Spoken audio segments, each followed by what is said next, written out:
Suatu hari teman-teman, Ana mengisi kajian tentang Palestina. Membahas soal Palestina, apa yang kita bisa sediakan ke Palestina. Kemudian ada satu orang yang berdiri dan wajahnya sepertinya beliau itu tidak suka dengan apa yang Ana sampaikan atau tidak suka dengan Ana sendiri. Beliau kelihatannya emosi. Kemudian beliau mengatakan, Anda tidak layak membahas Palestina. Kenapa negara Arab tidak menolong dan tidak membantu Palestina? Beliau menyampaikan itu dengan emosi dan dengan cara yang mungkin kurang sopan, teman-teman, apalagi kita berada di dalam masjid kajian. Tetapi alhamdulillah Ana tidak emosi, dan alhamdulillah Ana bisa memaklumi beliau karena beliau mengatakan itu dengan ini mungkin bukti ya, bahwa di dalam hati beliau ada rasa cinta yang luar biasa terhadap Palestina. Kalau beliau tidak cinta dengan Palestina, beliau tidak mungkin mengatakan itu. Makanya Ana memaklumi beliau, dan dari waktu itu saya memutuskan untuk membuat kajian kenapa negara Arab tidak membantu Palestina. Ana mau tanya teman-teman, bagaimana jika teman-teman suatu hari jalan santai, kemudian antum lihat satu orang digebukin oleh 10 orang. Bukan oleh satu orang, tetapi oleh 10 orang. Bukan 10 orang biasa, tetapi 10 orang yang ototnya sangat besar dan sangat kuat. Bukan hanya itu, mereka menggunakan senjata api. Pertanyaannya begini teman-teman, apakah antum akan menolong orang yang digebukin itu atau tidak? Jangan cepat jawab, pikirkan dulu teman-teman. Pikirkan dulu.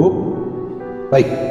Kebanyakan dari kita akan menjawab begini, saya akan nolong, tetapi tidak langsung bertempur. Saya akan telepon pihak yang berwajib agar mereka datang dan menyelamatkannya. Dan ini sebuah jawaban yang sangat masuk akal teman-teman. Kenapa? Karena teman-teman itu cuma satu orang dan tidak berotot, tidak pakai senjata api juga, ya, tidak punya kekuatan apapun kalau berhadapan dengan 10 orang berotot yang pakai senjata api. Maka kalau teman-teman ikut menolong, pasti darah teman-teman akan tumpah di jalan. Teman-teman akan dipukul, bahkan bisa dibunuh. Tapi bagaimana jika Ana tambahkan detail tambahan terhadap cerita ini?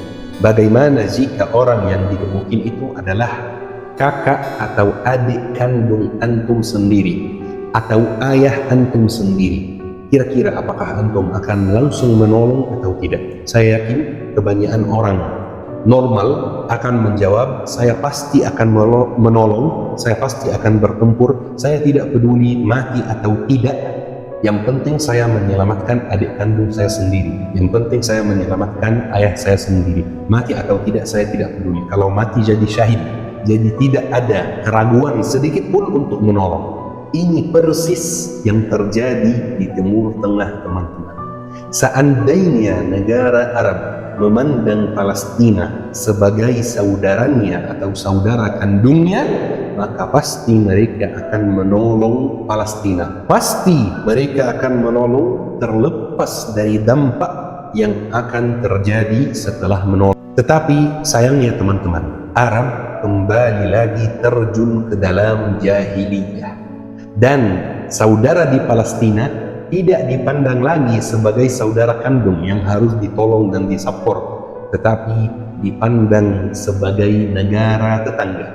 Maka paling bagus atau paling hebat bantuan yang mereka bisa sediakan adalah telepon pihak yang berwajib, sesuai contoh yang Ana sampaikan tadi, atau kirim bantuan. Karena teman-teman, kalau kita membahas hal ini dengan jujur, dengan terbuka sesuai fakta, banyak sekali orang yang berteriak, jangan menzalimi Arab.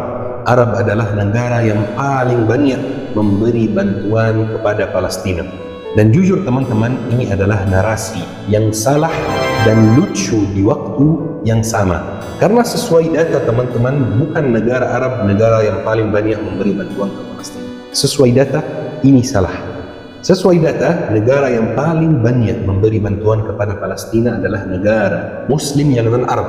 Seperti siapa? Seperti Indonesia, Malaysia, Brunei, dan lain-lain teman-teman. Tapi kita anggap saja ini benar. Kita anggap saja bahwa negara Arab adalah negara yang paling banyak memberi bantuan kepada Palestina. Apakah ini sudah cukup? Apakah ini sudah benar?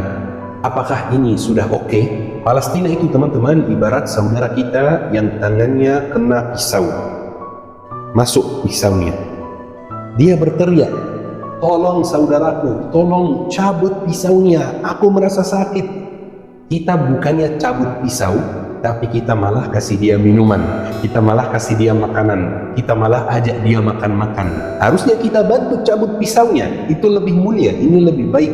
Tapi kita ajak dia makan-makan. Kenapa negara Arab tidak membantu Palestina? Jawabannya dengan mudah teman-teman, karena negara Arab tidak lagi memandang Palestina sebagai saudara kandungnya, tetapi dipandang sebagai negara tetangga. Banyak yang akan berteriak, karena saya tahu pecinta Arab, pecinta Saudi yang mendukung mereka dan support mereka dalam segala hal itu banyak sekali, dan suka sangat berteriak gitu ya. Kalau kita kasih fakta, mereka tidak mau percaya. Banyak yang akan berteriak teman-teman, bahwa bagaimana jika negara Arab memang tidak mampu untuk mendukung, memang tidak mampu, tidak ada kemampuan, bagaimana jika negara Arab akan mengalami dampak yang sangat besar jika mereka mendukung. Dan ini teman-teman sebuah alasan yang lucu dan aneh di waktu yang sama, karena sesuai cerita yang kita sampaikan tadi, kalau yang digebukin itu adalah ayah kita sendiri atau saudara kandung kita sendiri, kita pasti akan terjun bertempur, kita akan pasti membantu terlepas dari dampak yang kita akan terima. Ana mau cerita sedikit teman-teman, karena kalau ada yang bilang bahwa negara Arab itu tidak mampu membantu, itu kurang tepat menurut Ana. Ana mau cerita sedikit. Tahu nggak teman-teman, siapa orang yang paling kaya di dunia? Ada yang tahu nggak? Bukan Elon Musk teman-teman, bukan Jeff Bezos teman-teman. Orang yang paling kaya di dunia itu adalah putra mahkota Arab Saudi teman-teman. Di bumi ini, di muka bumi ini, tidak ada yang lebih kaya dari dia. Elon Musk, Jeff Bezos memang tercatat bahwa mereka orang terkaya di dunia. Tetapi kenapa mereka tercatat seperti itu? Karena saham-saham yang mereka pegang itu di perusahaan umum, maka kita bisa tahu harganya atau nilai dari hartanya itu berapa. Tapi putra mahkota Arab Saudi hartanya tidak umum, tidak diumumkan, maka kita tidak bisa tahu tepatnya berapa, tetapi yang pasti dia adalah orang yang paling kaya di dunia. Tahu teman-teman, di dunia ini negara yang paling kuat di dunia itu adalah Amerika Serikat. Selama ini, sejauh ini, belum ada yang mampu mengalahkan Amerika Serikat dalam soal ekonomi dan lain-lain. Kenapa Amerika Serikat negara yang sangat kuat? Salah satu alasannya karena negara Arab teman-teman. Karena Arab Saudi teman-teman memilih untuk menjual minyak bumi di seluruh dunia pakai US dollar, bukan pakai mata uangnya sendiri. Jadi semua transaksi minyak bumi di seluruh dunia, di luar Amerika, di dalam Amerika, di luar Arab, di dalam Arab, itu harus pakai US dollar.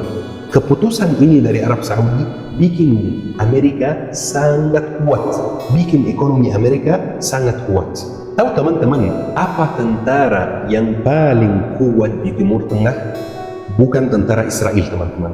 Tentara yang paling kuat di Timur Tengah itu adalah tentara Mesir. Anak cerita dari pengalaman pribadi ya. Tentara Mesir ini kuatnya luar biasa. Tinggal teman-teman cek di internet sendiri ranking tentara di dunia. Ranking tentara Mesir itu di atas tentara Israel. Tentara Mesir itu selalu dibandingkan dengan tentara-tentara negara maju, tentara Rusia, tentara Cina, dan lain-lain teman-teman. Teknologi yang ada di dalam tentara Mesir itu tidak ada di dalam Mesirnya sendiri. Sangat maju dan sangat canggih dan sangat megah. Tahu teman-teman, kenapa ekonomi Israel itu masih bertahan sampai hari ini, walaupun sudah 1 tahun perang? Karena teman-teman, ada banyak pengusaha dari Uni Arab Emirates, dari Dubai, dari Abu Dhabi yang pergi ke Israel, menaruh dan mensupport Israel dengan banyak investasi supaya ekonomi Israel bisa fresh, bisa segar dan tidak kalah, tidak runtuh. Jadi teman-teman, negara-negara Arab itu tidak lemah sebenarnya. Negara-negara Arab itu sangat kuat dan bisa membantu. Tapi masalahnya mereka tidak mau membantu. Untuk apa membantu? Kan bukan saudara kandung sendiri. Masalahnya di situ teman-teman. Palestina tidak dipandang lagi sebagai saudara kandung, tetapi dipandang sebagai negara tetangga. Ada satu pemimpin Arab teman-teman yang sangat terkenal di Indonesia, namanya Saddam Hussein, pemimpin Irak.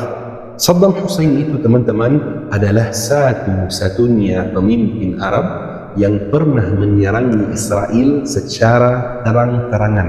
Selain dia tidak pernah ada, atau belum pernah ada teman-teman, termasuk Jamal Abdul Nasir, pemimpin Mesir zaman dahulu yang terang-terangan memusuhi Israel. Satu-satunya orang pemimpin Arab yang menyerangi Israel secara terang-terangan adalah Saddam Hussein. Di sini saya tidak memuji Saddam Hussein teman-teman, karena Saddam Hussein itu tidak sebaik yang teman-teman bayangkan. Banyak kekurangannya dan banyak masalah yang dia buat, tetapi setidaknya dia bukan pengkhianat teman-teman. Beberapa tahun setelah dia menyerangi Israel, hanya dalam hitungan tahun saja dia digantung, dia dibunuh oleh Amerika secara langsung teman-teman, diberi hukuman mati. Sama seperti satu lagi, teman-teman tahu siapa? Muammar al-Qaddafi. Dia juga tidak sebaik yang teman-teman bayangkan. Jangan percaya video-video TikTok, hafiz Al-Quran dan lain-lain, itu tidak benar semua. Tetapi setidaknya mereka berdua ini bukan pengkhianat. Jadi teman-teman, kenapa negara Arab tidak membantu Palestina? Karena mereka tidak mau membantu Palestina, karena mereka tidak memandang Palestina sebagai saudara kandung, karena mereka sudah sangat sadar bahwa pemimpin Arab yang membantu Palestina itu pasti akan dikudeta, pasti akan diturunkan, pasti akan dibunuh, dan pasti akan kehilangan tahatannya. Hal ini sudah disadari dengan baik oleh penguasa-penguasa di sana. Jadi jangan banyak berharap dengan negara-negara Arab, khususnya soal Palestina. Palestina akan memerdekakan dirinya sendiri teman-teman. Palestina insya Allah tidak butuh bantuan dari siapapun, dan kita besok-besok akan lihat insya Allah sendiri Palestina merdeka, Baitul Maqdis merdeka, dan kita bisa sholat di Baitul Maqdis dalam keadaan sudah merdeka. Dan seperti yang Ana selalu sampaikan, kejayaan umat Islam tidak akan muncul lagi dari negara Arab. Kejayaan umat Islam akan muncul dari negara Muslim non-Arab, Indonesia, Malaysia, Brunei, Turki, dan lain-lain teman-teman. Mudah-mudahan teman-teman setelah video ini tidak ada lagi yang bertanya di komentar kenapa Mesir tidak membantu Palestina, kenapa Arab Saudi tidak membantu Palestina. Awalnya saya rasa pertanyaan ini jawabannya sangat jelas dan sangat mudah dipahami, tinggal lihat berita saja. Tapi ternyata belum jelas, makanya Ana buat kajian hari ini untuk menjelaskan. Mudah-mudahan semua pertanyaan teman-teman sudah dijawab di dalam kajian ini. Mudah-mudahan Palestina merdeka, mudah-mudahan teman-teman kita senantiasa membantu Palestina semampu kita.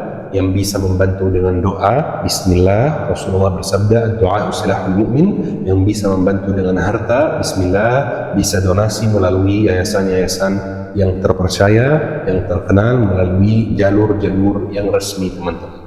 Barakallahu fikum, syukran, wassalamualaikum warahmatullahi wabarakatuh.